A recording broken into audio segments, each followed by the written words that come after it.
ಏನು ಗುರು ಇದು ಜಾಮು? ಹೊಸೂರು ರೋಡಲ್ಲಿ ಫುಲ್ಲು ಜಾಮೇ ಜಾಮು. ಆಲ್ರೆಡಿ 1 ಕಿಲೋಮೀಟ್ರ್ ಜಾಮ್ ನೋಡ್ಕೊಂಡು ಬಂದೀನಿ.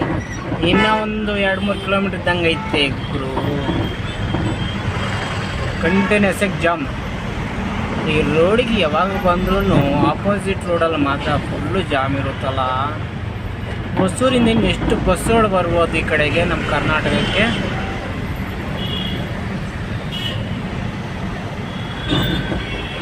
ఫ్రెండ్స్ కన్నడ అర్థమవుతుందో లేదో తెలియదు కొంతమందికి.